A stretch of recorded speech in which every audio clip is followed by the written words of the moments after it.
The following content is provided under a Creative Commons license. Your support will help MIT OpenCourseware continue to offer high-quality educational resources for free. To make a donation or view additional materials from hundreds of MIT courses, visit MIT OpenCourseware at ocw.mit.edu. Easy one. Why should we not use the word consciousness? Oh, thank you. More generally, maybe we shouldn't use any word in popular psychology. Should we use a word at all? Well, in mathematics, when you say the associative law, people know what you mean, if they know what you mean.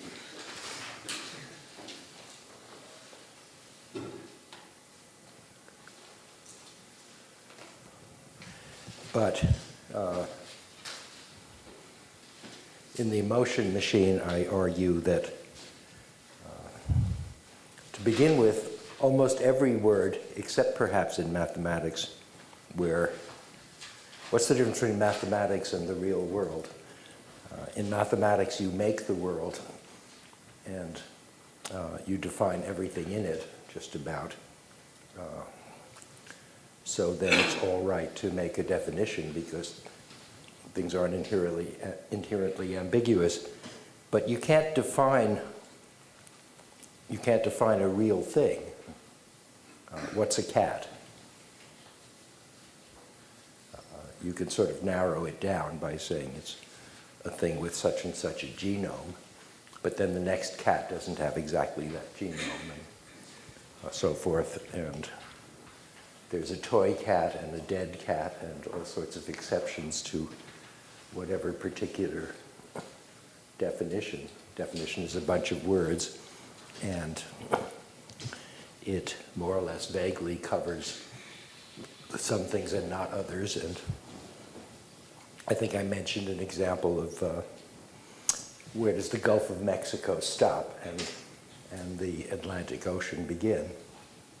And maybe that's something you can define because there's no natural boundary. And so you might say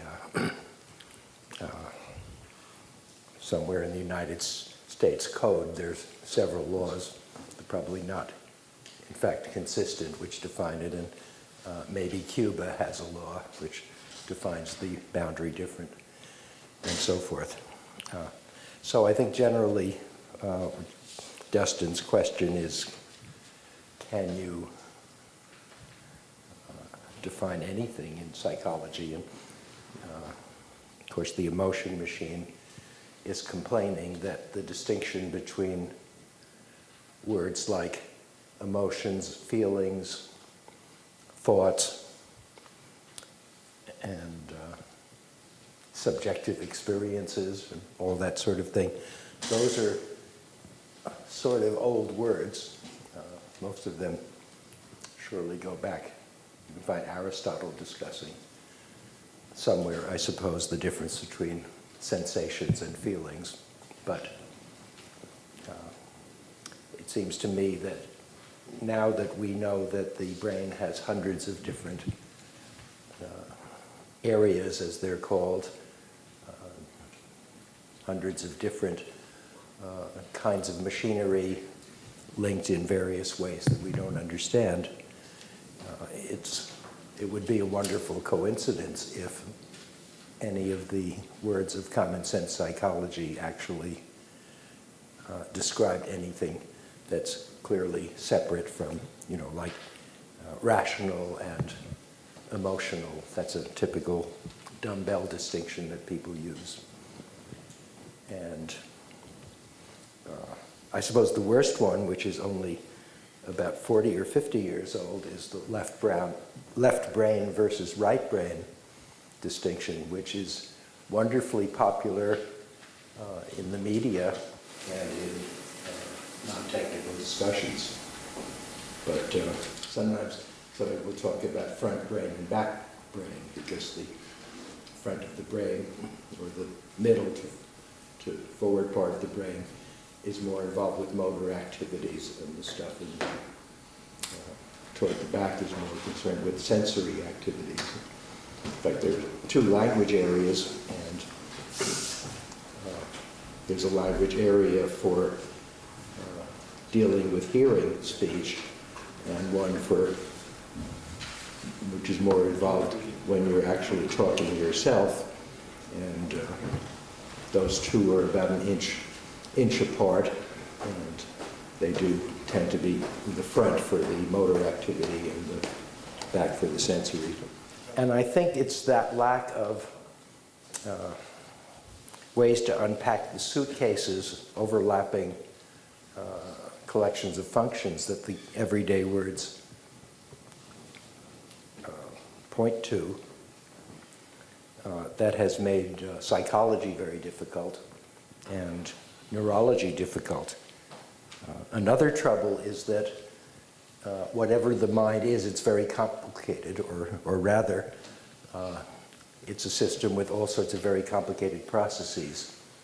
And before 1950, there weren't any good terms for describing features of complicated processes. What changed was that around 1950, we were able to make complicated processes by programming computers, and within a decade or two, several hundred new words appeared, and these new words described ideas about complicated machines, most of which had never occurred to anyone, that there could be such distinctions. So a great distinction is the difference between compiler and interpreter. If you are familiar with the language Lisp, you know that it's made of these descriptions of functions and variables, or arguments as they're called. And somewhere early in your book about Lisp, there's a one-page program called the interpreter, which tells, what does it do? It says, how can you get a computer to obey the instructions or the procedures described by the programs? I've talked to a lot of neuroscientists, and a lot of the younger ones know about the difference between a compiler and an interpreter.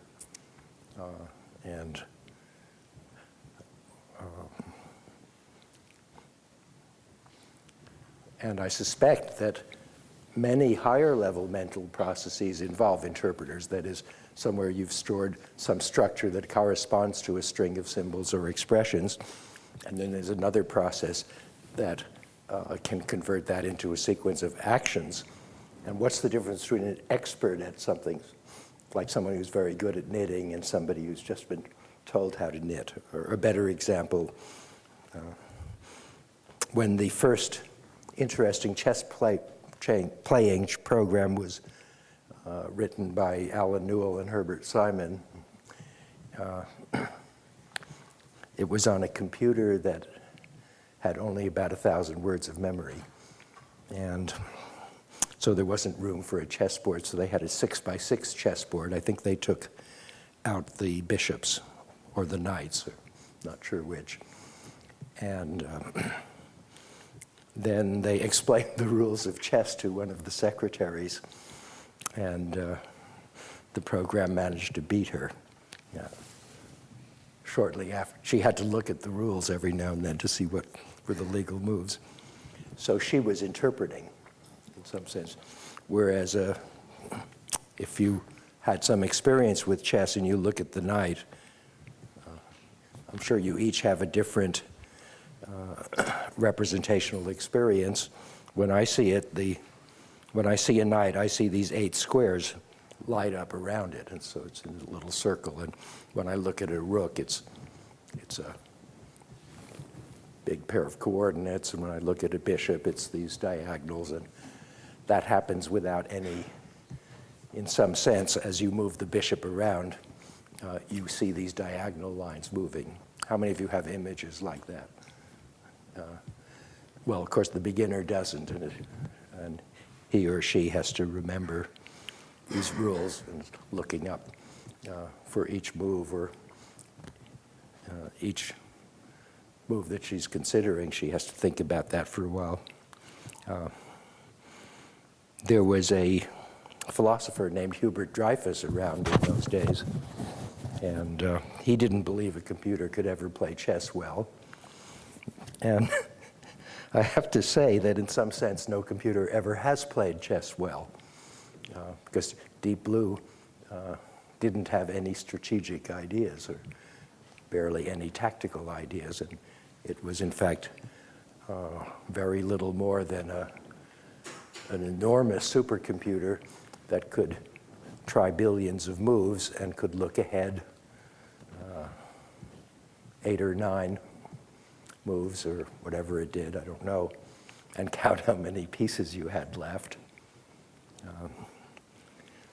Or in some way compare two positions. The standard way of comparing positions in chess was established back in the 1950s, and even in Newell and Simon's program, it scored it said how good your position was, one that you're considering, by considering how far advanced the pawns were, how much material you still had. Do you still have both bishops or knights or queen or whatever it is? And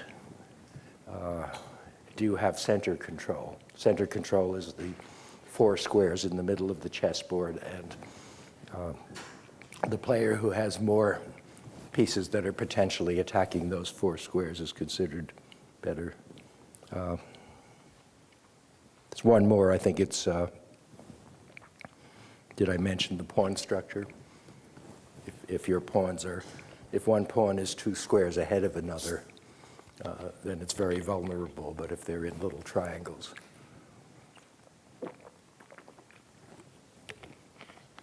It's better. And that's all that there were in the earliest chess programs. Later ones had a few more features for evaluating, like if you have 2 rooks on the same row or column, that's called a double rook, and that makes a nice strong position, except that rooks are so valuable that a bishop or a pawn can take one even if it's covered by another rook, so it's not that good. But it does divide the board into 2 parts, and pieces can't pass between them without some trouble. Anyway, I'm rambling, but what happened in the 1950s and 60s is several hundred new words appeared for ideas about not just processes in general, but the kinds you might expect to find in a brain. And for example, in memory, how do you remember something? You might store it in a list structure, or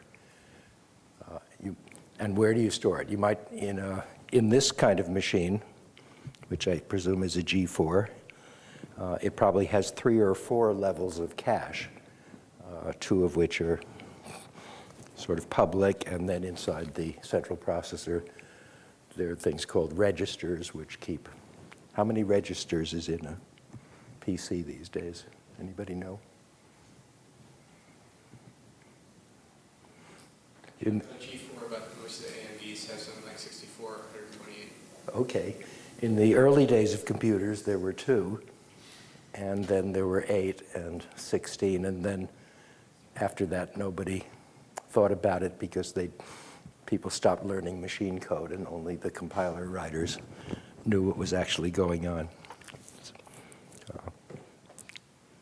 Here's a question that John McCarthy once asked.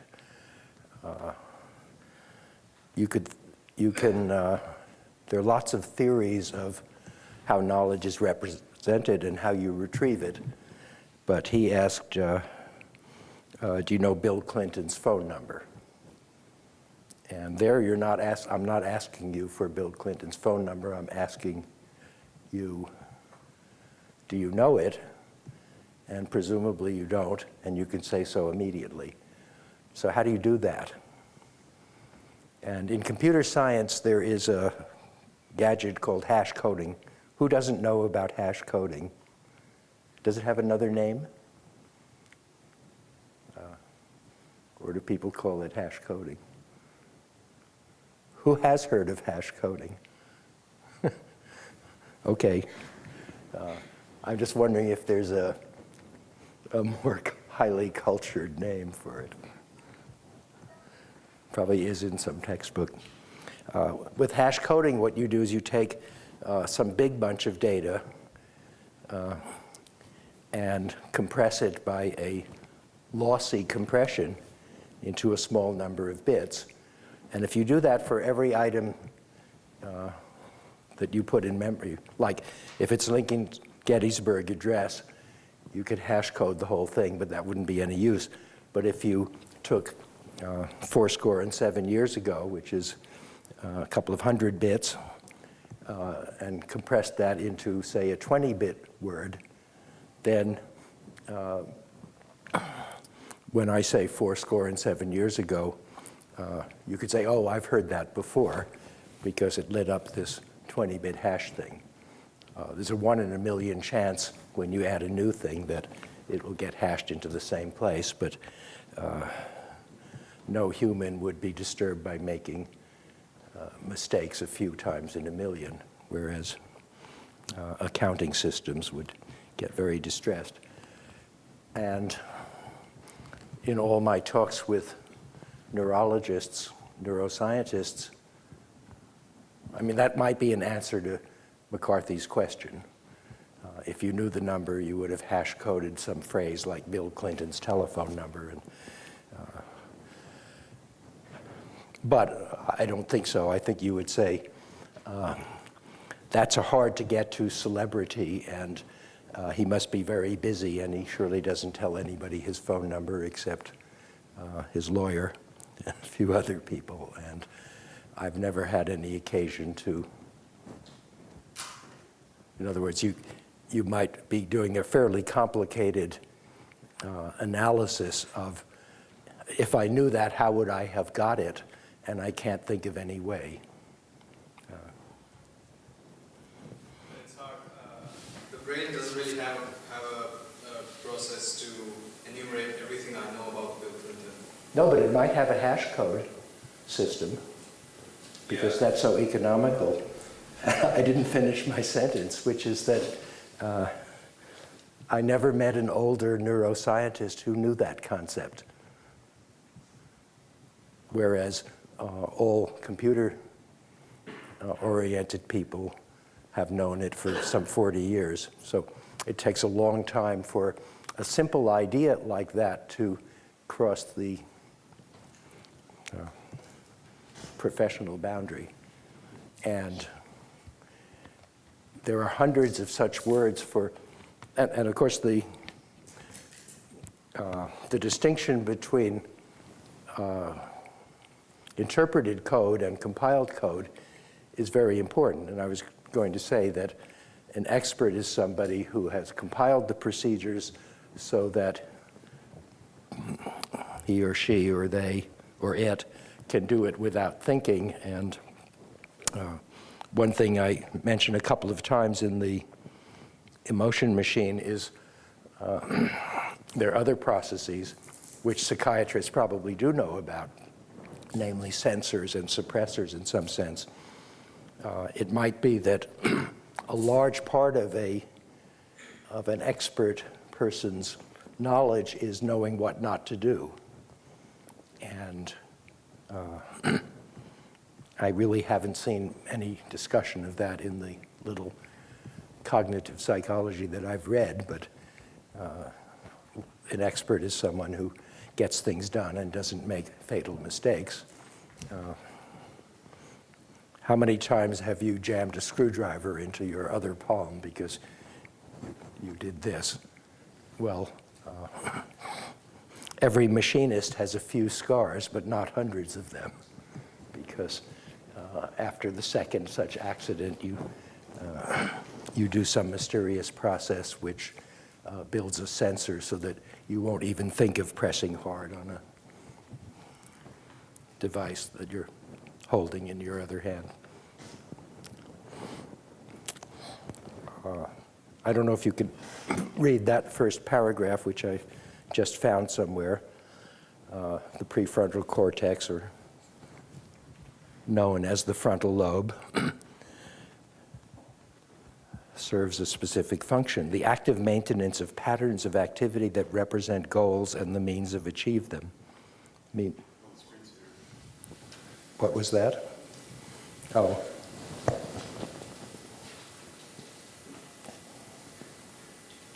It's probably, is it in there? Or is it in displays? Yep. That's the wrong place. Energy saver. Microsoft is being socially conscious. Where's the place which says never sleep? Here. Well, it's saying never sleep. Click off put the hard disk to sleep when possible. Yep. Do you think it did that? I think, yeah, it didn't go totally to sleep, I don't think. Well, mysterious. Someday it will know when you, it will have listened to the lecture and know that you're going to need it soon.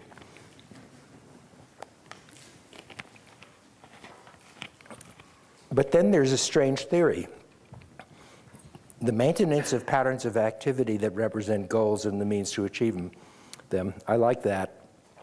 They provide bias signals throughout much of the rest of the brain, affecting not only visual processes, but other sensory modalities and systems responsible for response, memory retrieval, emotional evaluation.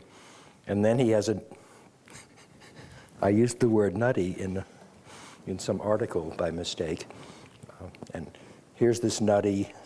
The aggregate effect of these bias signals is to guide the flow of neural activities along pathways that establish the proper mappings between inputs, internal states, and outputs needed to perform a given task. Did you learn anything from that sentence? It has no procedural theory except this word bias, which penetrates this paragraph. Well, I just found that a couple of hours ago. And I guess what I've been saying is that the words of everyday psychology are pre-computer science. They're from, of course, they're from the past century, but they're from the first half of the 1900s. And it's taking several generations for other words about complicated processes to start getting into other fields. Computer science isn't about computers in this sense.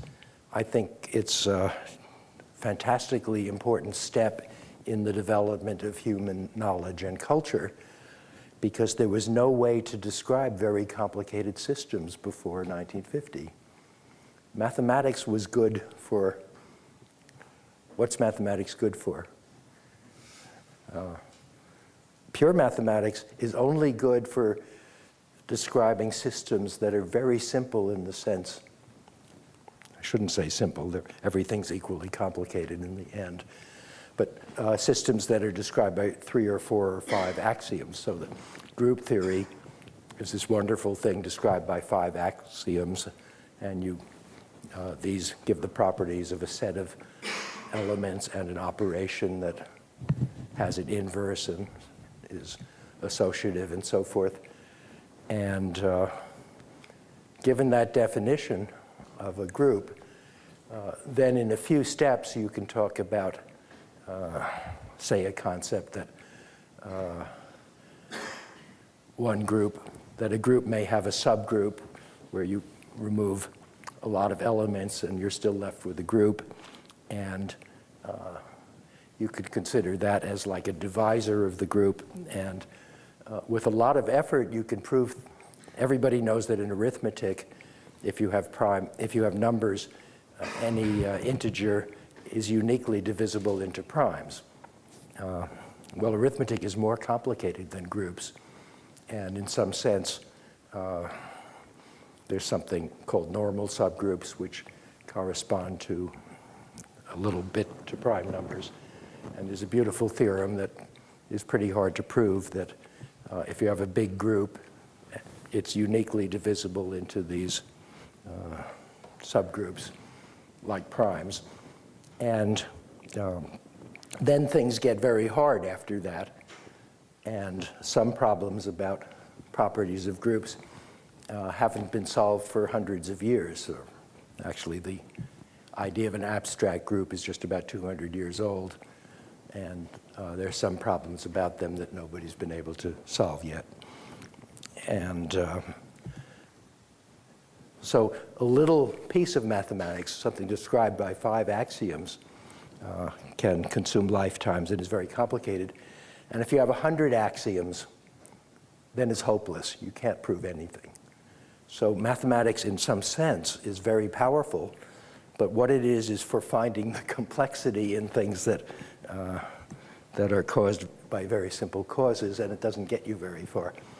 So if the brain is constructed by 20,000 genes or pieces of genes and so forth, how could you ever understand such a thing?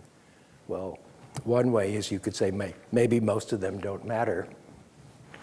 And another way is, can I write a huge computer program and see if that program acts more or less? And that raises lots of other problems.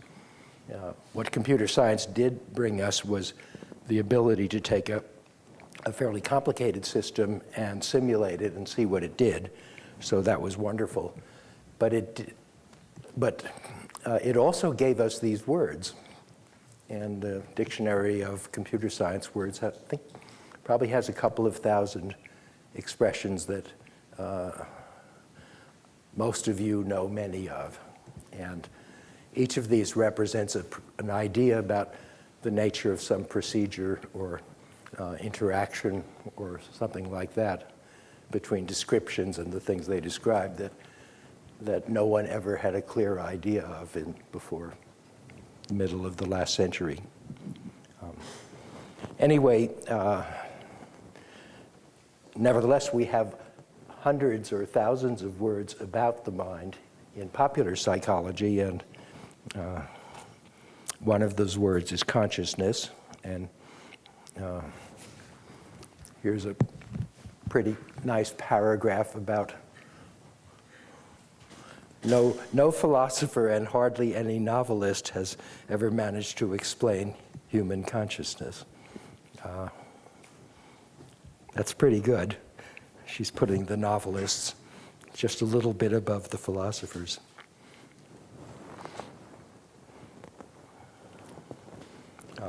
Then here's a mystic. Am I on this page? Anyone know Sri Chinmoy? I don't know much about him except that he has a bunch of books and a sort of fairly harmless-looking cult. Consciousness is the golden link within us that connects our highest and most illumined part with our lowest and most unillumined part.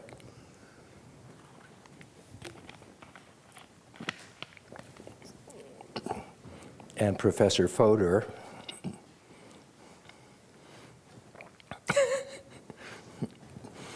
Fodor is brilliant and almost always wrong, as far as I can tell. It's almost worth reading his papers so that you can learn to avoid the most common mistakes.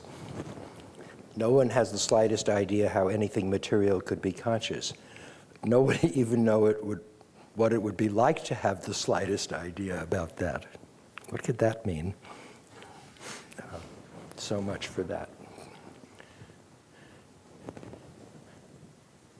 Some people think consciousness is just in the nature of things, and every object must be consciousness or not. I misspoke there. We don't know where it starts and stops, but clearly people are conscious and rocks are not, and that's like the Gulf of Mexico problem. At what magical point do creatures suddenly become conscious? And there was a nice discussion on, current discussion on a news group called Comp AI Philosophy, where a graduate student named Eray Özkarel, who's in Turkey, is arguing with other people. And I think that recently he said, well, if you had 4 simple neurons interacting with each other, would you say that that has a little bit of consciousness? And I don't think he's sort of the moderator of the group and is trying to get them to take such questions, not to take such questions seriously, but to realize that if you assume that consciousness is a matter of degree, then it might be not a valuable concept, because if you can't tell when it starts or stops, there's very little you can say about it. Everything has some consciousness. An atom has only a little bit, while brains have more. And then my favorite one is this criticism that's very popular. That's what I sort of started the lecture about. Before you talk about consciousness, you really ought to define it. And people are always claiming to me, if you're talking about artificial intelligence, don't you need to define intelligence? And my answer is, if you had such a definition, what would you do with it? So my definition is intelligence is not a word for a phenomenon, it's a word for a social relationship. If Jack's teacher says, Shirley is very good at math, that's a sort of, what is that? That's saying, being good at math is a skill that I wish I had a lot of, like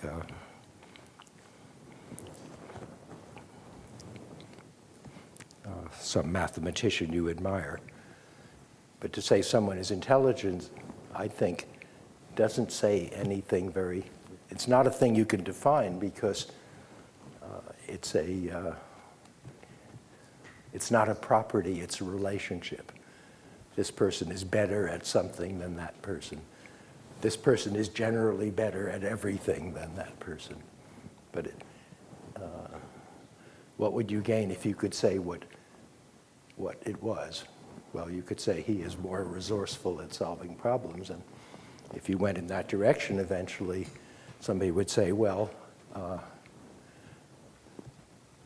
what are the tricks?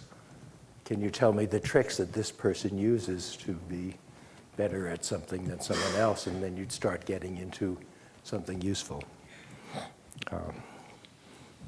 So this is from chapter 4, and what I'm complaining is that you should be very careful not to define your terms if you don't understand, if you don't have a complete theory of what you're talking about, because you're likely to make things worse.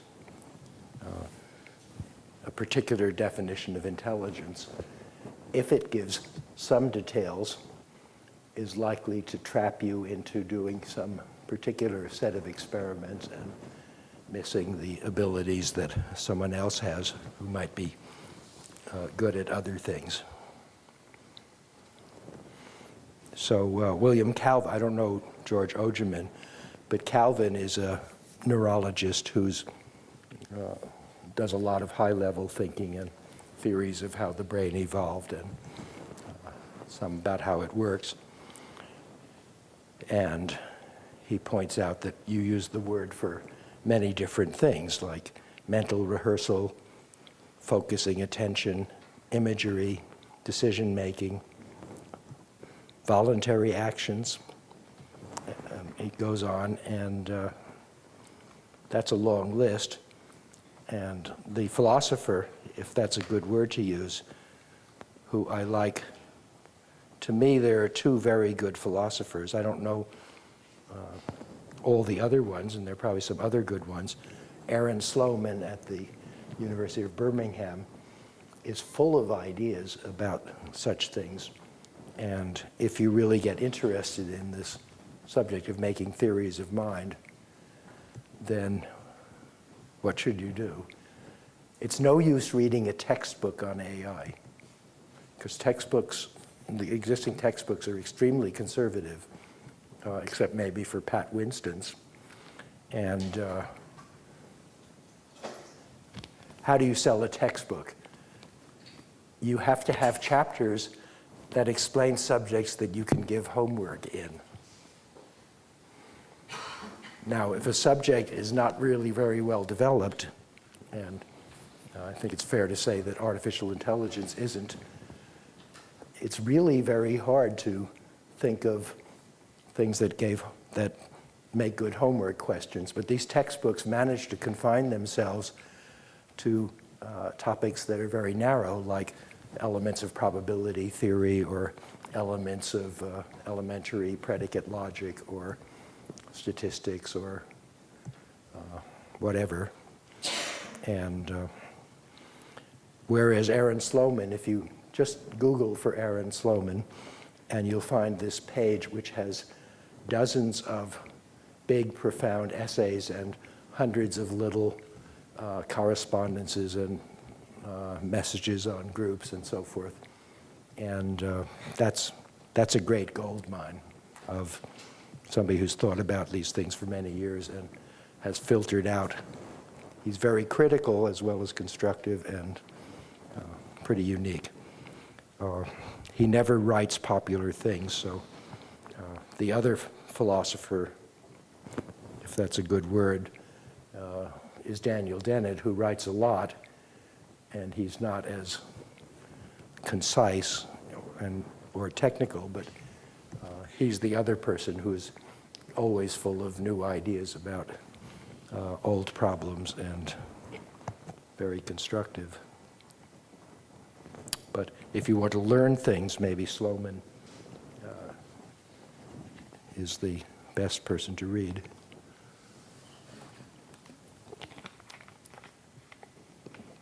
I thought I'd talk about consciousness, but after debugging this book right up to last November, I don't think I have anything much to say that I didn't write in this chapter 4, which was the last one I worked on, actually. So here's this everyday event where Joan is worried about missing her meeting and decides to cross the street. And it might seem natural to ask, what was Joan conscious of, or how conscious was she of what she was doing? And then this is a sort of long section where I list about maybe 30 or so different things that Joan was doing. And you could ask, how conscious was she of any of those? And I didn't even try to answer that question. I just made this big list of things that happened. And what you notice is that whatever she's doing when she's thinking these thoughts, there are a lot of different kinds of processes that you would have if you tried to describe them in common sense English words. So those are the words in italic. The joke, of course, is the last sentence. If I had done the wrong thing and got killed, what would my friends have thought of me? And that's sort of interesting because is that really the most important consequence of your being killed? You'd think that. What? Did she laugh after thinking that? I think so. But I was putting myself in her shoes, or her knees in this case, and I realized that that's one of the things that you might actually think, because your social mind, or at least in some people, is, whatever that means, is as big as your other common sense minds. And I'm worried that Joan is too concerned with what other people think about her.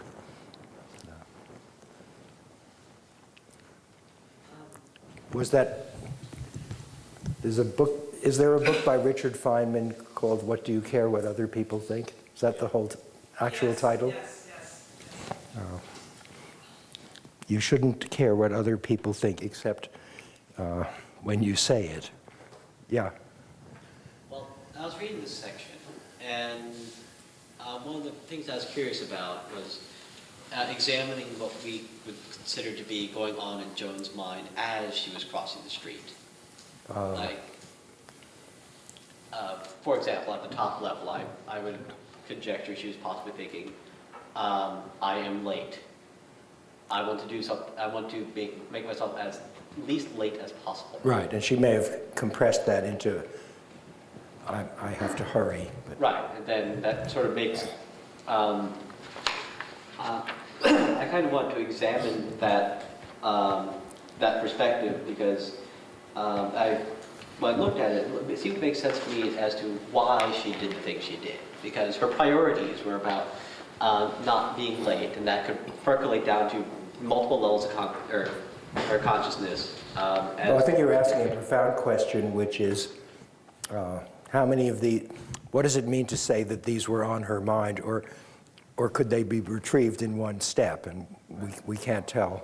I'm willing to say that there are multiple things going on at different levels, but I'm sort of conjecturing at one level of quite great significance as she was crossing the street was, I am late and I don't want to be too late. And then there are other things that... Or she might be even looking ahead a step and saying, what will they say if I'm late? Yes. Well, that's a nice question about various parts of your brain have concerns, I think it's safe to say. And a nice question is, are they ordered, or are they parallel, or are you jumping around? Or because we're such verbal animals that it might be that in the speech area, what's in the speech area? Maybe there's a buffer that has the sentence that you're about to speak, and it's in an output buffer, and it's all set. And there's one that you're still constructing for saying next, and then maybe there's 4 or 5 search processes which are saying, and how could I justify that, or what should I say after that, or what's the probable reaction to the first one, and should I change my goal?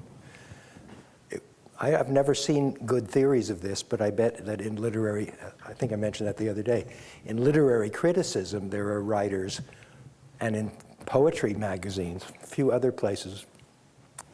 Where would you find discussions of that sort of thing? People trying to describe what's on their mind at a moment. I suppose it's in some psychology books, but I've never found any attempt to sort of computerize it or to describe a structure with so many buffers and so many retrieval gadgets and so forth. What are psychology books? They're mostly on a classification level, and they're assuming that you know, that you already have a theory of these things. I'm going to conjecture that the relevant chapters in psychology texts don't exist.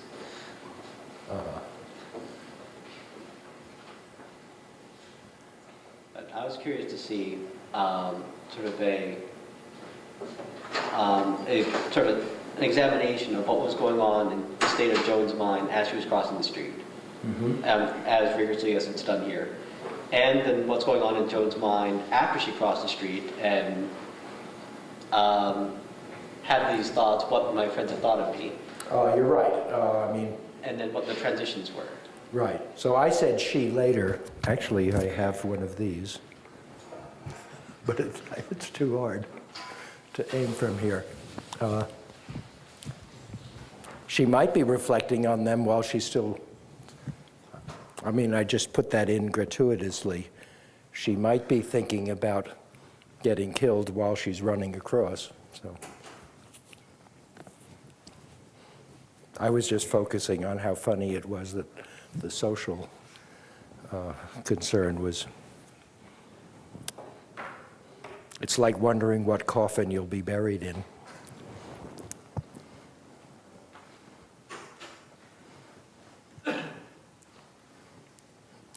I mentioned that because I saw an article on green coffins. I can't remember what it said, but there's a certain movement among funeral people about saying that their coffins are more or less biodegradable. You have to have the right clientele to want a biodegradable tomb.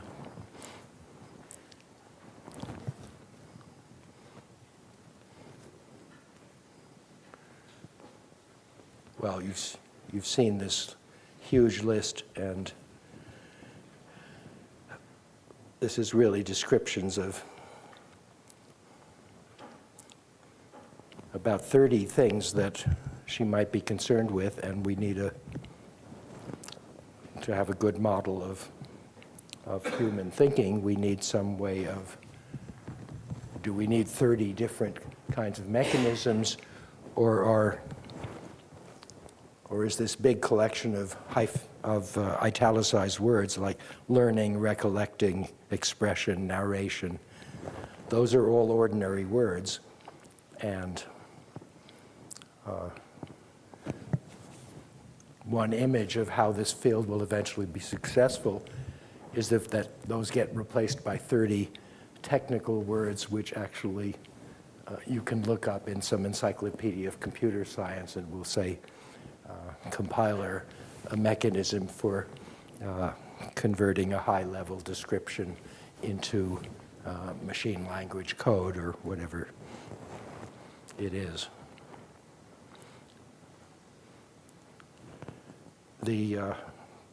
One of the first great achievements in artificial intelligence was in the middle 1950s when a computer designer named Arthur Samuel wrote a checker playing program. And he was also designing the IBM 701, which was the first big mainframe that had hundreds of copies made of it. And he wrote the checker program in machine language for that and discovered that he couldn't understand it a few days later because there wasn't room on punch cards for comments and things. And so he wrote a symbolic disassembler. Everybody know what an assembly program is? If you're writing machine code, that's zeros and ones. And there was a period when everybody who wrote programs just wrote these, well, they wrote them in hex usually, or 16, base 16. And then people realized that if you're referring to the same thing many times, like X, which is in some register, then wouldn't it be nice if you could use the symbol X instead of the name of the register it's in? So that was called symbolic assembly. And Samuel wrote this program which I've never seen it, but it must have been a fantastic achievement, which would look at machine code and notice that if the same address was used for several times, well, then he would assign a symbol to it, and then it looked like assembly code instead of machine code, and that way he could understand what he had written a few days ago. I don't know if there's any Are there great programs today which could look at a machine language program and write some horrible C program to express it? Figure. It disassembles itself into Lisp. Well, Lisp is different from the other things because the interpreter only needs, 5 or 6 clauses. But could you look at Java code and, well, maybe it's the same. Yeah, I've actually lost code to Java programs and recovered it from machine code. By a program? Yeah, by just. Oh, great. Well, if we could do that for our brains and find out why we thought of something.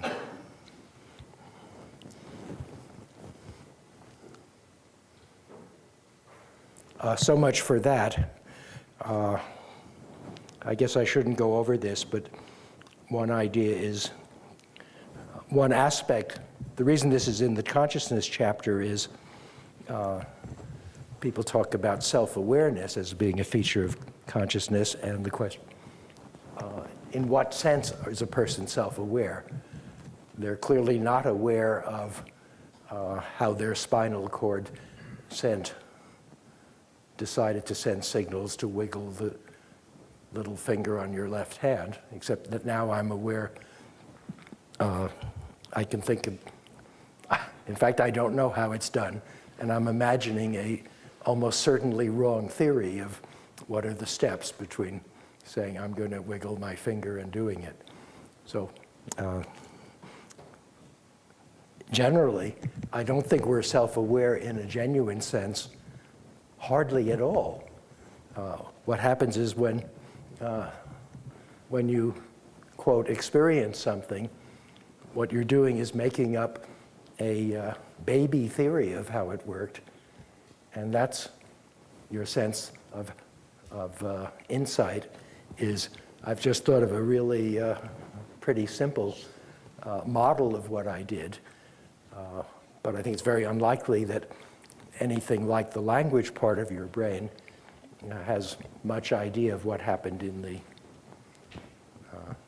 that's in the front part of your brain, has any really good ideas about what happened in the back half of your brain.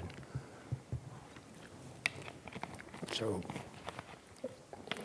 in some sense, when people talk about self-awareness, that's an abbreviation for thinking that you know what just happened rather than really knowing what just happened.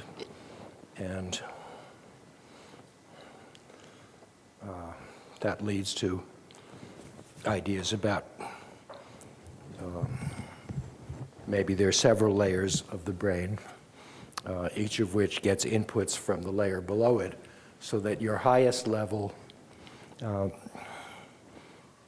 awareness is presumably actually recognitions of patterns at each level, of patterns that are happening in the level below it.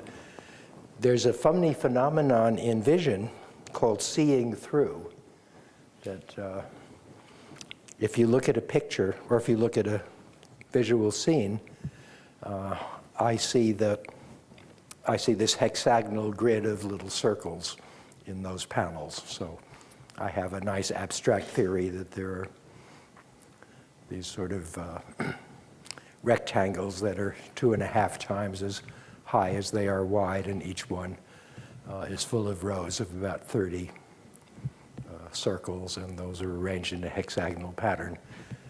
And so some part of your brain is describing it that way, and you have the feeling also that you're seeing all the holes separately, and there probably are some parts of the brain that are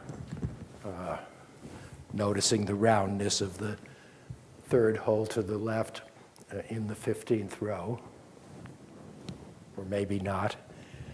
And some of the visual people talk about the remarkable thing about human vision is that I can keep looking at the same scene, but now I'm looking at 1 o'clock on one of those little holes and practically seeing the pixels there.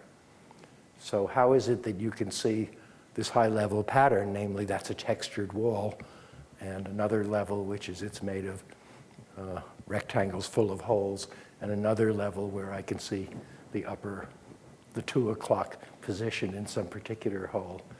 And can you do those all simultaneously or what? And there are a lot of theories about how you perceive edges. And in fact, really there are 2 parts of the brain that are pretty well understood. And one is the lowest level visual processing stuff, because there you can experiment in lower animals and show patterns, and it's known that certain particular cells in the retina do such and such, and it's also known that certain particular groups of cells in the visual cortex compute certain functions, and that's fairly solid. There's hardly any other area of the brain where you can say what any particular bunch of cells do. Auditory cortex is the same. Auditory cortex also, and there's a rather lot known about the cerebellum, but I haven't kept up with it. But I don't think there's any substantial amount of knowledge about what happens in the memory systems. We don't know how anything's represented, and in the reasoning systems and prediction systems in the frontal cortex.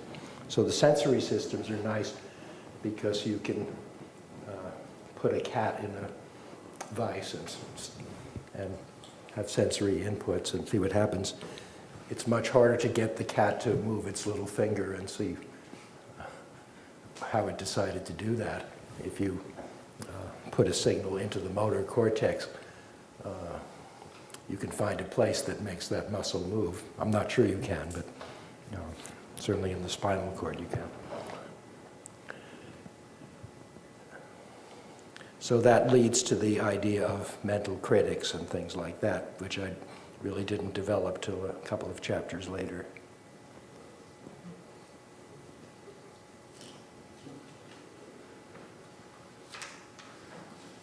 The neuroscientists know a whole lot, it seems. Like there's so much data they've collected. Well, but we don't know that I'm not sure how much they know because their experiments are so ambiguous. Right, it's not necessarily useful. It's not put together, but there's a lot of it just sitting there. Right? There's a lot of experiments that have been done. Yeah, but I'm not sure it has knowledge. In other words, if you don't design an experiment to see if you're using hash code, you'll never find it, no matter how much data you have. So it's,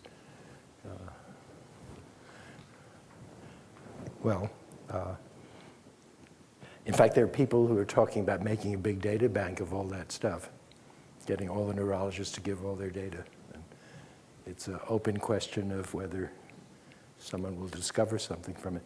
I think you might discover a lot if, sort of a little bit like what Deb Roy is doing, except if you had somebody wear if you had somebody wearing a helmet that picked up, say, a couple of thousand signals from the brain. I'm not sure you can do it from the scalp, but I wouldn't be surprised if you could get a lot.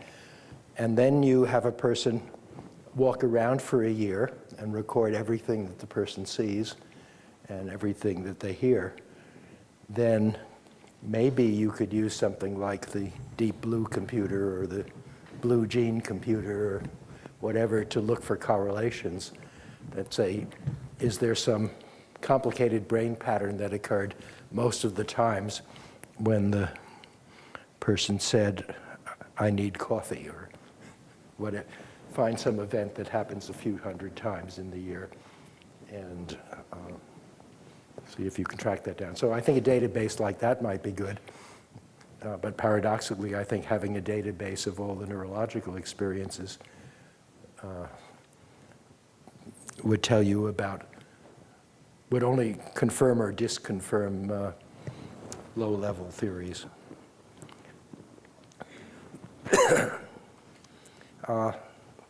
In chapter 4, there's this discussion of what might be involved in the brain's evolution. And it's not a very good discussion because for some reason I cut out this important thing. Did I talk about this the other day? That genetics is in some sense always at a dead end, because if you take any particular piece of machinery in the body, it's probably been optimized for 10,000 years or more, because every now and then there's a little variation in some protein, some gene, which changes some protein, which changes a little bit how something works. And if this gene is slightly better than the other gene, it has a fairly big chance of spreading through the population. People used to think that evolution was slow, and then some new mathematical insights came along, and it turns out that natural selection is pretty fast. There's a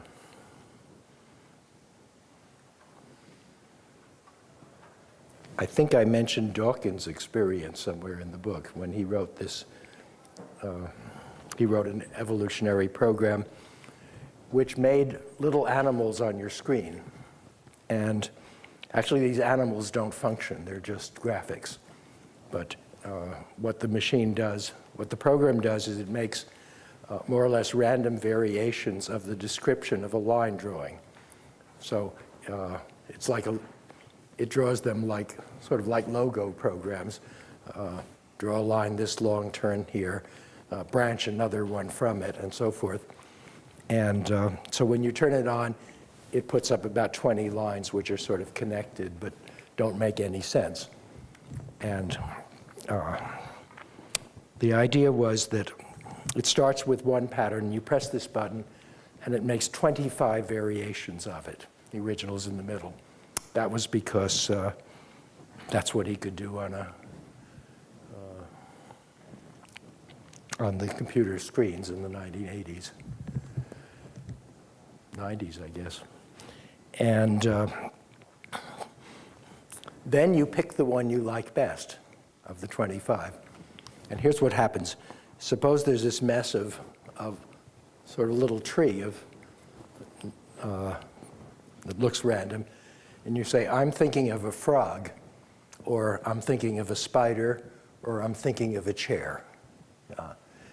You say, well, I'd like to draw a chair. And then you say, well, this is a little more like a chair than those other 24. You pick that and you type it again. Then you get mutations of that. And you pick another one of the 25. Guess how long it takes before it looks like a crab, if that's what you were thinking about. 5 generations. Well, it's about 50, but sometimes 20. It's not 1,000. And Dawkins knew about genetics, and all geneticists at that time thought evolution is fairly slow, as far as I know. And he didn't expect this to happen in 20 or 50 trials. He says that was the most astonishing experience. It was a revelation, a religious conversion, literally, I suppose, and quite a remarkable event. You can get a copy of that, I think, somewhere. Is it on the web? I would look, but I won't. However, the next step was that he said, well, of course, this just looks like a frog.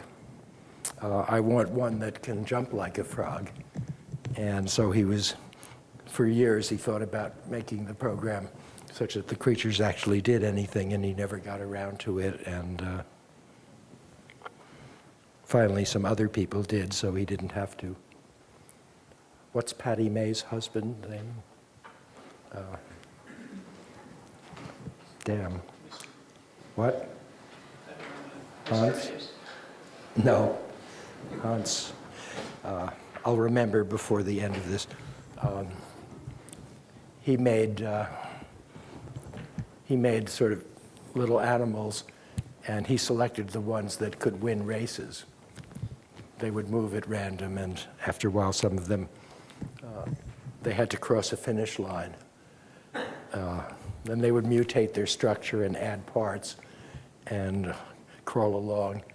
And the annoying thing, at least in the early stages, is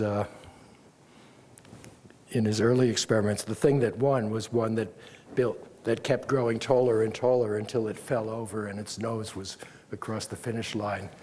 And all the other species were clumsily trying to learn to walk or something. This creature found another principle entirely. Of course, it didn't know what it was doing. Is that stuff with real robots? That's Has a program that generates the shapes and then a 3D printer builds the actual. yes, that's Jordan Pollack at Brandeis or wherever he is. That's doing it at Cornell. So Well, yes, lots of people are doing this stuff now. maybe he's there now, but it was Jordan Pollack about 2 years ago. I was really annoyed because it got an enormous amount of attention and it didn't have any. I mean, he's a brilliant guy, and he's the co-author of the Waltz and Pollack paper on micronemes, or microfeatures, which was a great idea about representing meanings. But I was sort of annoyed because this particular stunt didn't have any new idea, but it was fusion of two great technologies. He had to put the motors in by hand, though. Right, so it evolved this thing, and then the 3D printer made it, and it crawled around. This is a very important principle that is probably not taught in. You know, there's a great controversy about whether you should teach evolution in schools in the Bible Belt. But one question is, what are they going to teach? Because the machinery of genetics is really very complicated and clever by now. And there are all sorts of wonderful pieces of machinery in it. And just teaching, what did Dawkins call it? The blind watchmaker. Just showing that things can evolve doesn't tell you how wonderful the actual process that has evolved. So this is an example of a problem in genetics, which is that almost all mutations are bad. And the longer you wait, the less likely you are to find a new mutation. Well, usually evolution is described in terms of changing genes. And those are now called point mutations. But this example says, it's just I just made it up. I don't know if there's any such situation. But imagine that there's a certain protein made by a certain gene.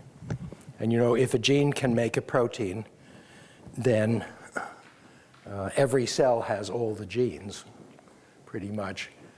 But as the animal goes through embryonic stages and makes different tissues, lots of genes get shut off and stay shut off, so that a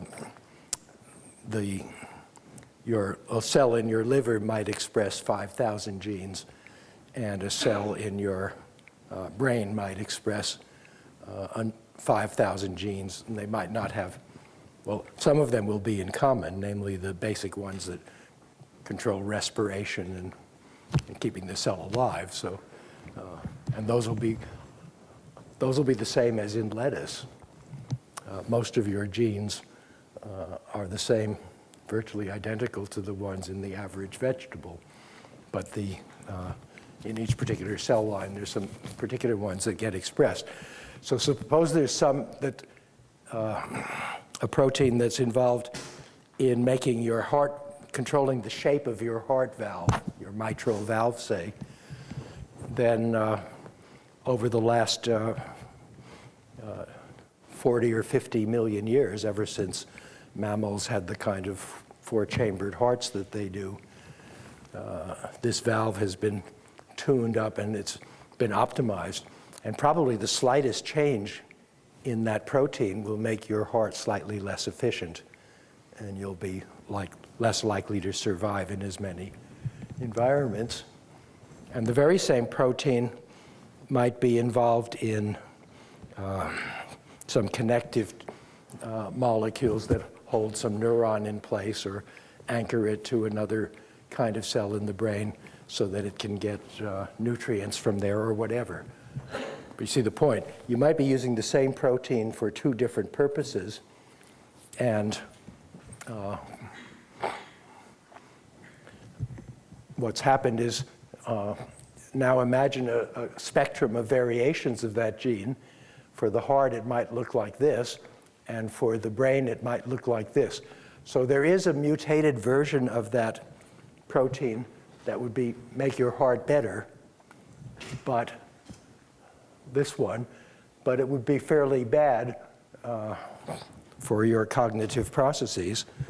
On the other hand, there might be a variation. This is the same protein. There might be a mutation of this, which is very good for your brain, and it would make you smarter. But you might die if you ran up a hill because you're not getting enough oxygen. So in this sense, the gene that you end up with is not so good either for your heart or your brain, but you're stuck with it.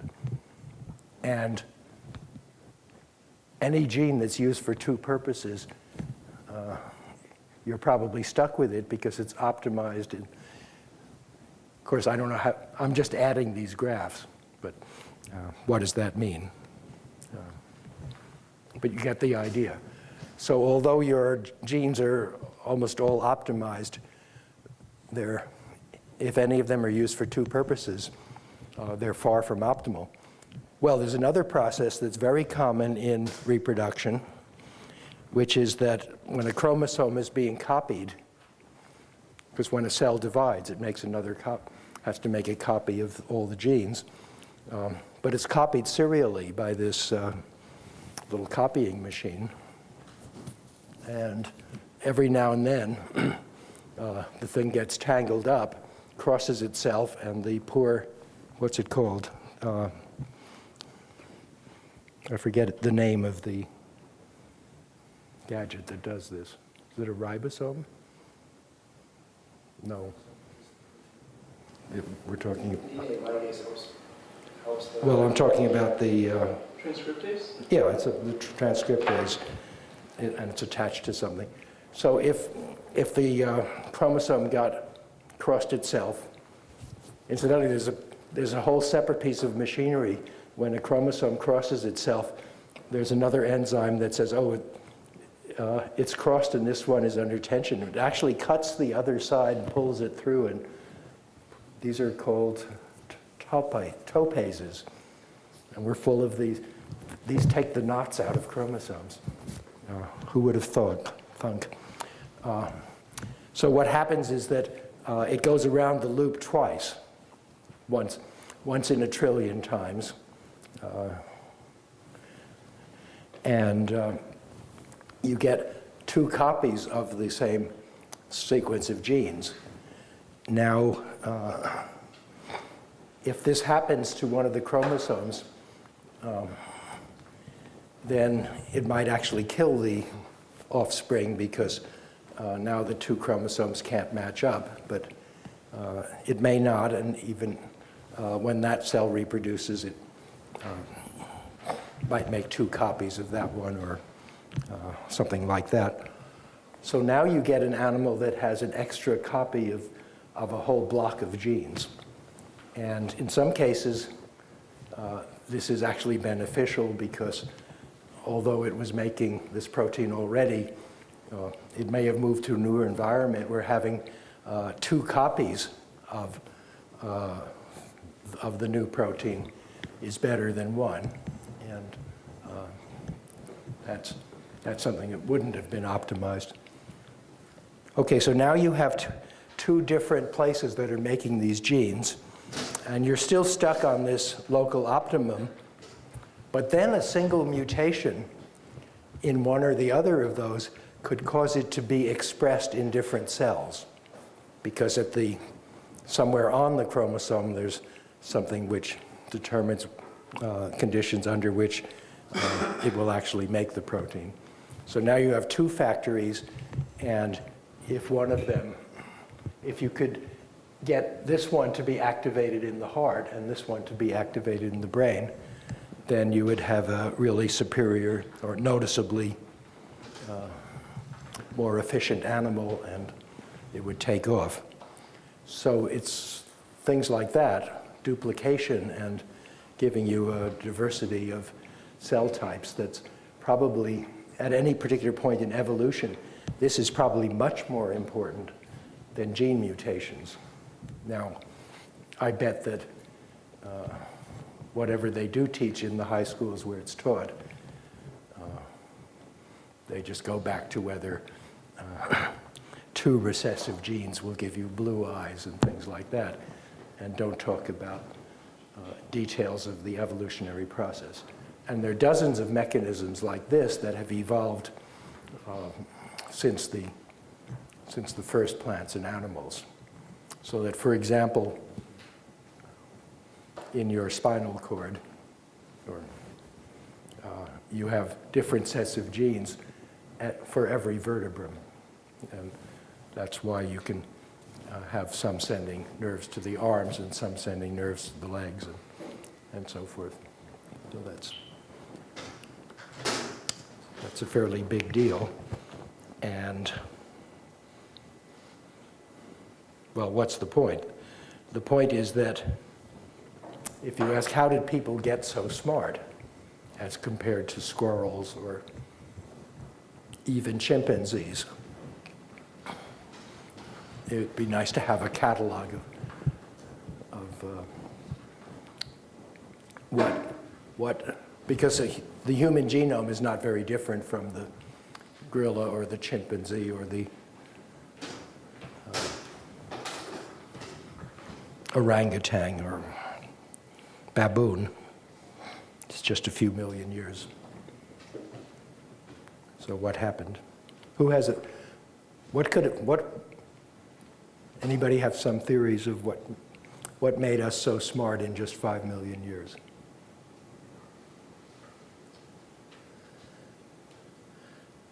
Yeah. There are some theories that there were intense periods of natural selection where our species was almost wiped out. That happened several times. Yes. So right. there were only, during those periods, most of our species were wiped out to the point where you just had a couple of thousand. And when you just have a couple of thousand of any species, you can have very rapid mutation rates because there's such a small pool.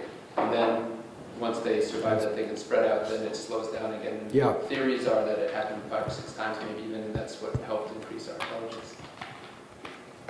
And I think the main proponent of that thesis is this William Calvin in Seattle, because he wrote a whole book about attempting to relate the ice ages in the last few million years to brain changes. Unfortunately, we don't have enough. We know something about the size of the brains, but so that explains why it happened faster, perhaps, but what could have the important changes be? Usually people talk about the brain getting bigger. But the question is then, if that would make you smart, why didn't it happen 50 million years ago? And in fact, it did for the dolphins.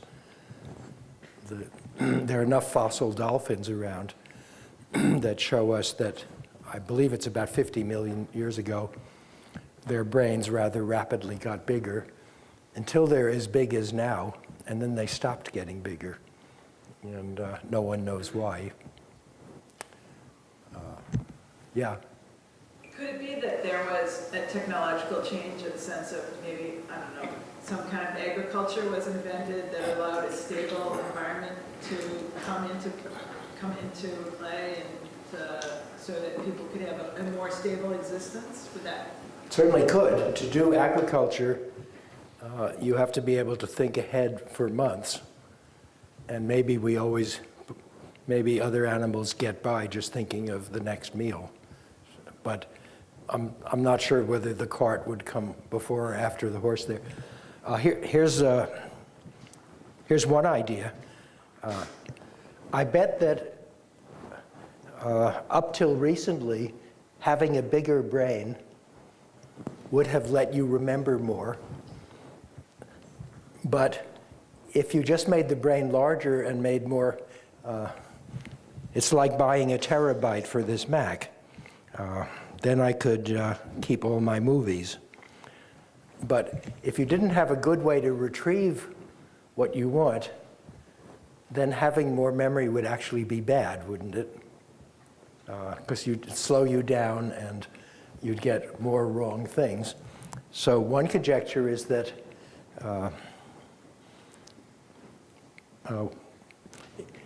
there was some change in our brain that made credit assignment better.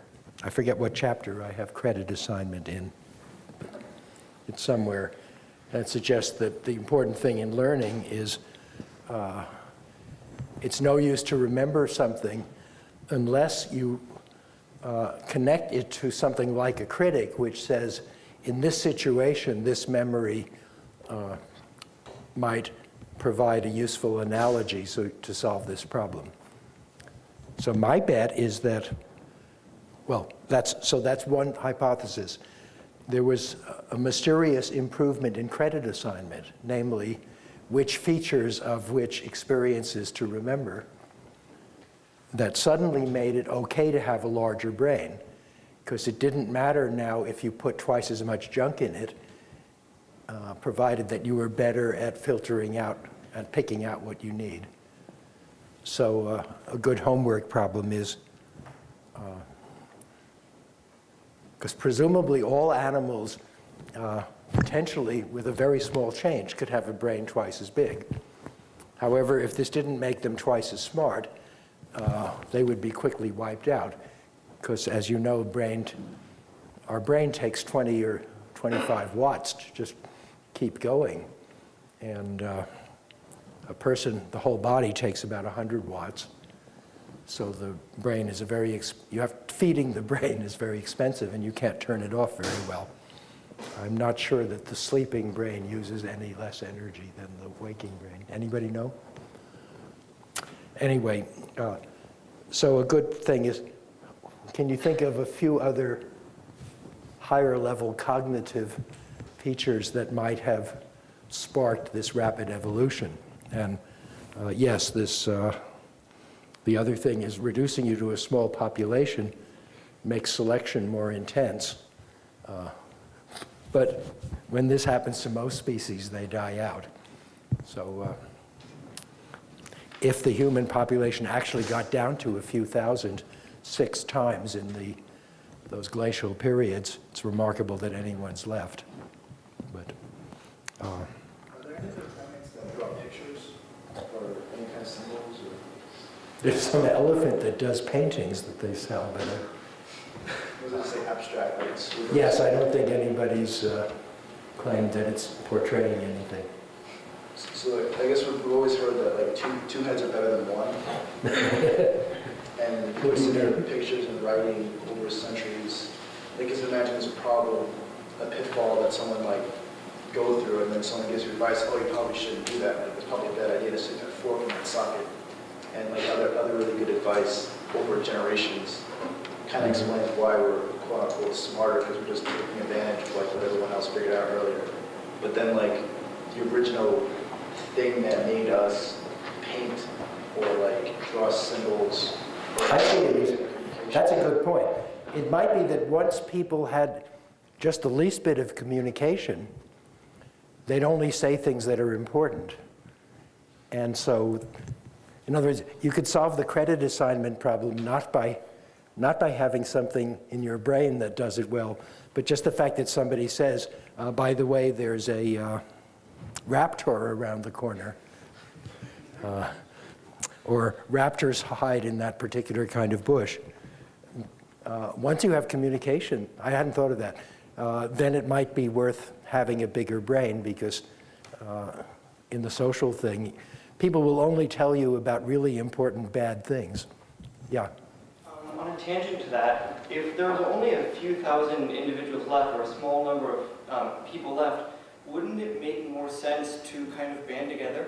Humans are rather social animals. If having bigger brains would allow us to be perhaps more social or to interact better with others of our species, wouldn't that promote survival? It's a good question. There's a guy named Martin Nowak at Harvard who has an institute for evolutionary, mathematical evolutionary theories. And there's some stuff related to that that's come up recently. Evolutionary theory is progressing very rapidly now that for the first time there are good mathematical models of group selection. And conjecture is that one of the features of human evolution is that before people had developed social communities very well, two tribes might battle and one would be defeated and run away. But once you had cooperation, then you could get the idea that if there's a neighboring tribe you don't like, then you should go and kill every last one of them. And that's a great idea. People say, wouldn't it be nice if we didn't have war? And yes, it would be nice for us, maybe. But in this, there's a whole spate of theories of group selection now, and one of them is that when a tribe is smart enough to realize that if it can wipe out every one of the enemy, then you've solved the problem for good, and you can take over their land. And so this kind of evil cooperation is a really unique feature, and you don't, normally when species compete, they're just hungry and they don't have the idea, let's get rid of all of them for good. Yeah? Getting back to your question about what made brains bigger, maybe it had something to do with imagination, and that imagination would maybe let you overcome what would normally be your instinct for how to do something. So instead of maybe hunting or gathering by instinct, you could use imagination to think of a better way to do it. Yeah. Picking up that rock will help you hunt something. Certainly having reflective layers, but why would that, how would that promote the brain being bigger? Well, if you remembered all your good ideas, that would be useful.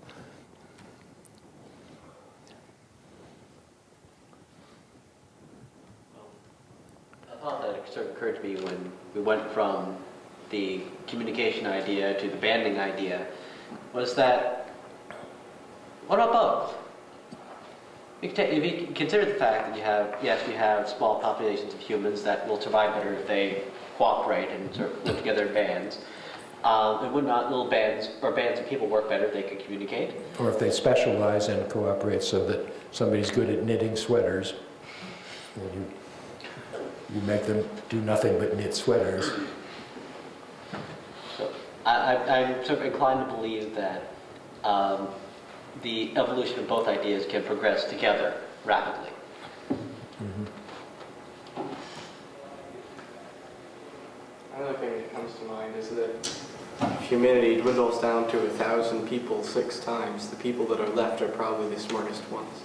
Yeah, well, the idea is that they've been selected to be more resourceful because, but they might be the politicians. Well, that's all right.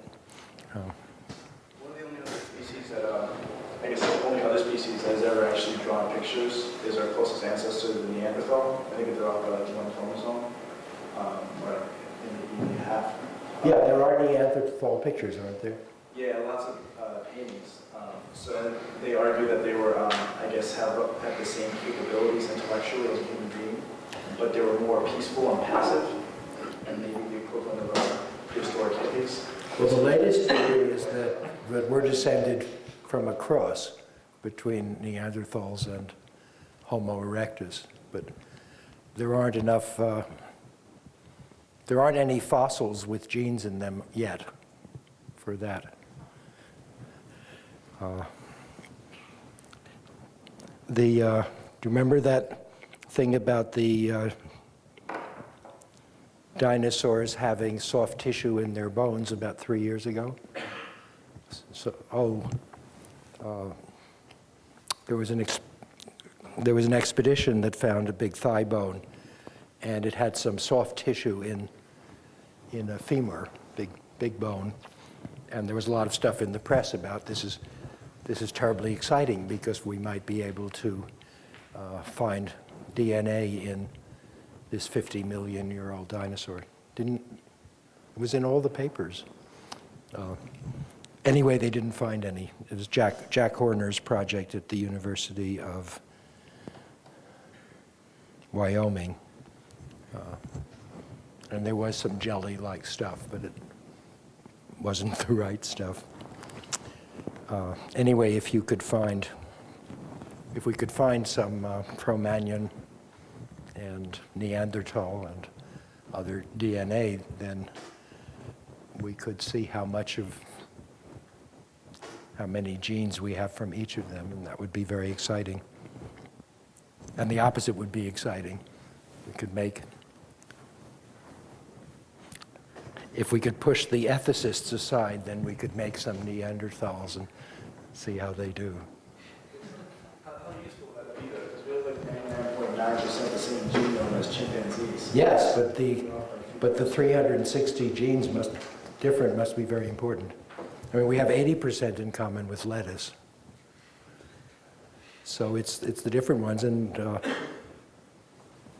I don't know if you've been looking at the scientific papers. It's changing from month to month, and somebody just announced that there's several thousand little fragments of something else in the genome that look like they might be regarded as genes, and I forget what they're called, but they're highly conserved. They're not junk because they haven't changed, and no one knows what to do about them this month. As far as genes go, they found that instead of the genome, the proteome, the different genes can go from more yes. than protein. In fact, the situation is pretty bad. Yeah. We know so little about how to predict tertiary protein structure, so that even like now with the different genes that we can see between chimpanzees and humans, we still don't know anything even remotely close about the protein folding to give us any idea of what the fundamental differences are between chimpanzees. Yeah, I saw something about each gene being responsible for at least 2.5 different proteins just by cutting and splicing. So they're still talking about 30,000 genes, but it makes 80,000 different proteins. So. The whole issue of protein chaining, where one protein enables another protein to enable a gene to make another protein, and so on. Yes, and apparently if one of them is expressed, some protein can get expressed, which will cause a lot of other genes to express their second protein rather than their first by making it skip some transcription thing.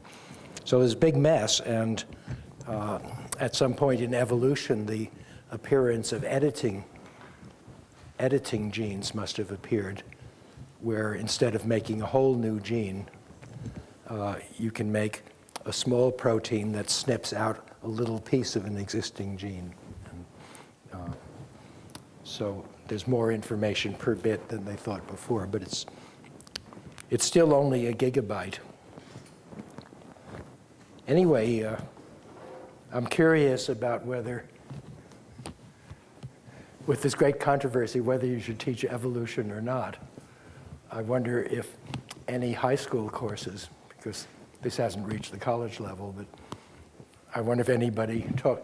I mean, this is a wonderfully simple idea. It's this guy Ono won a Nobel Prize for seeing how this works in the vertebrate structure. When you make, you know that vertebrates start out as a long tube with a lot of segments, and then he discovers that there's 4 main areas, which in fact have common names: cervical, thoracic, something, lumbar. What's in between? Lumbar and sacral.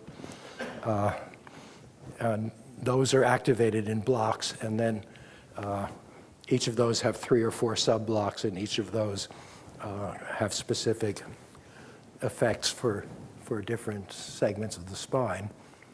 And apparently some of these are expressed because over here some chemical is expressed and has a high concentration here and less there.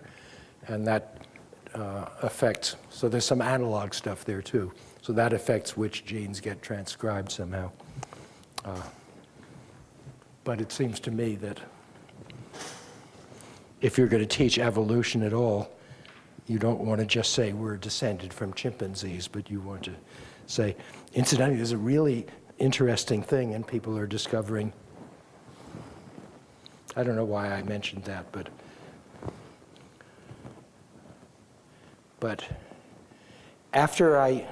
when I went to college, I didn't know that people were still inventing mathematics. And so there's little things in education that just seem missing. I went to a very advanced school, but somehow I didn't get the idea that, oh, look, here's some mathematics you can learn, but you can also make it up. And how many kids know that?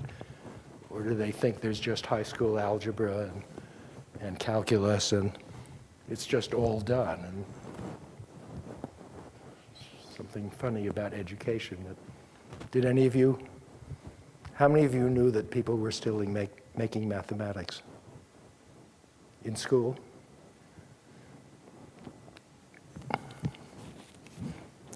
I probably had heard about it, but I didn't really believe it.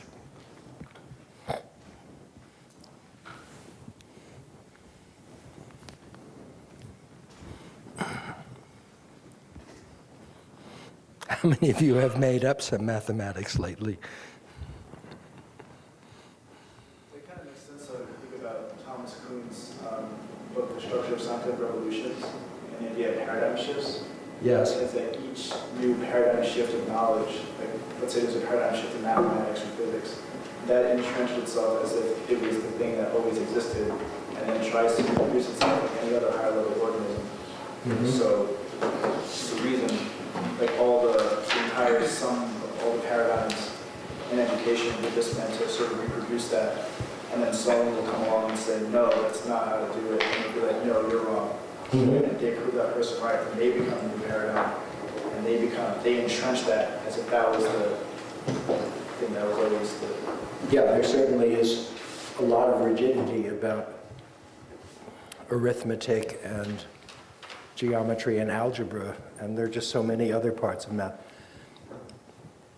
You can teach group theory to fifth graders, fourth graders, and it could be very liberating for some of them because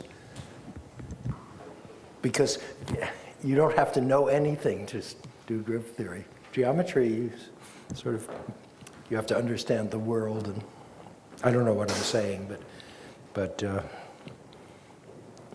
I don't think there's any point in, there are no moments in primary or secondary education where you get to invent some mathematics, even if somebody else has invented it, put people in a situation where. My daughter in high school, I shouldn't discuss her, but she got along very well with her English teacher, and he wanted to have some group activities, so she invented a cute exercise that, I mean, she was good at programming already, just runs in the family, and so the English teacher agreed to give her the class for a while, and the game is this: you take pairs of students, and you have a jigsaw puzzle. And the students have a little phone booth. They couldn't afford phone booths, but you could arrange it so they couldn't see each other. And in each pair, student A has to tell student B how to assemble this jigsaw puzzle. It's a regular jigsaw puzzle. And in order to do this, you have to invent a language for describing jigsaw puzzle parts and relations. It's very simple, and people would start out with the one with a bulge that looks like a head or whatever, and And some of the students, in fact, ended up defining little formal languages to describe the perimeters and stuff like that. And they did better than the ones who couldn't express the shapes. It's just a little point, but how often do you ask students to make a formal language? And if you can make a formal language, then you can probably prove something about it, although I don't think they went that far. But I don't know what they teach in math. There was Professor Lan Chu here, who said he didn't learn arithmetic till he was 11 or 12. And he became a great physicist. And he said, because in his culture, they didn't have that in elementary school in China. And as far as he knew, it was a big advantage, because arithmetic is the main reason why almost all children hate mathematics. It's really a very impoverished subject. You spend years on it. Maybe it's just wrong, but anybody who tried not to teach it would be in jail. The paradigm is not just a cultural one, but it's just about practically. In jail if you went against the Catholic Church in the 1500s. Now you go, and now you wouldn't be accepted if you went against the orthodoxy that's entrenched as if that's the way it has to be naturally. I'd say that the No Child Left Behind thing is almost like a religious dogma system. This list of exactly what you should learn. It's also oxymoronic, right? The No Child Left Behind, but they take money away from the schools that are actually doing bad. It's very funny. I feel that every child should learn what a diminished seventh chord is. It's a little thing in music which allows you to get from any key to any other key in 2 steps. And why isn't that just as important as whatever they're teaching instead? Just so many things you could do that give you more power over something. How many of you know how to use a diminished seventh chord? Oh, come on. What? Now we do. You use it to switch to any other. C, E flat, F sharp, A. If you change any note down, you get a dominant seventh. So you can go to 4 keys just that way. And composers use it all the time, whether they know it or not. It's just because it's the top of a 9th chord.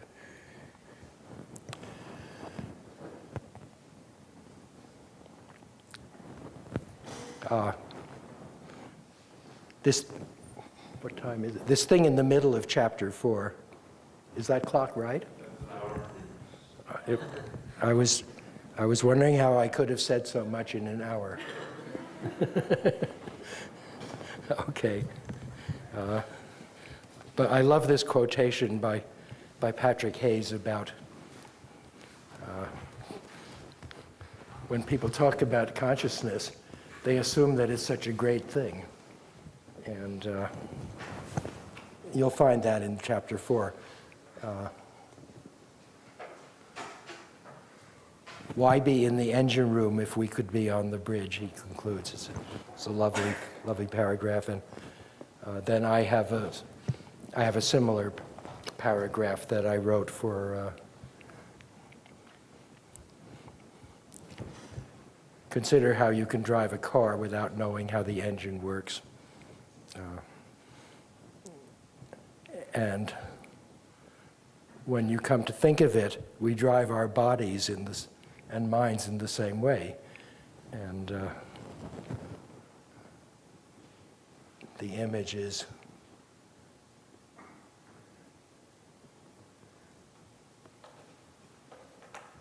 maybe I didn't quote the whole thing. But the image is that you work your mind just the way you play a computer game on your Xbox. Namely, the so-called conscious mind is pressing little buttons and things appear, and you get images and ideas and they pop up on your mental screen. And people talk about how wonderful this is, but it's, as far as I can tell, consciousness is not very bright. And it tells you things that are happening in some vague way, but it doesn't tell you why they are happening at all. And all this fuss about the wonders of subjective experience seem very shallow when you read these 2 paragraphs, at least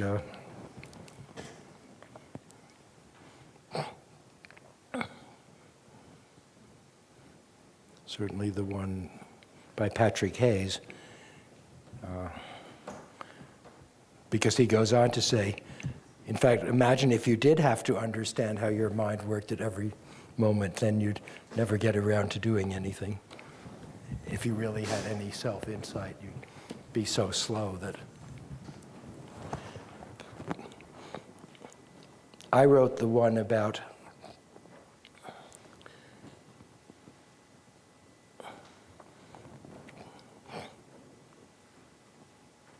this was from an introduction to a wonderful book by Vernor Vinge, who was a science fiction writer, wrote a little novel called True Names. And True Names was really, it's the second or third novel which described what the web would be like. There was Shockwave Rider by, I forget who, in the late 50s, which described a World Wide Web and various hackers who were exploiting or sabotaging it in various ways.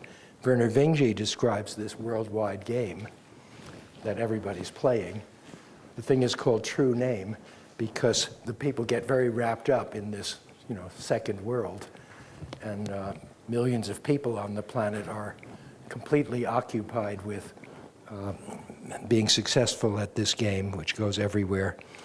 And if some opponent is really frustrating you, then if you could, you'd actually go out and kill him. So people have to use aliases, and the novel's called True Name because nobody ever logs in with their real name because they're afraid that other players will come out and get them. So, and I wrote that essay, which you'll find, it's in the Society of Mind mostly, because the publisher thought that Vernor Vinge's book was too short and said, oh, it needs another 30 or 40 pages or we won't publish it. So that was I would never have written that paper except that I thought this novel was so good. Well,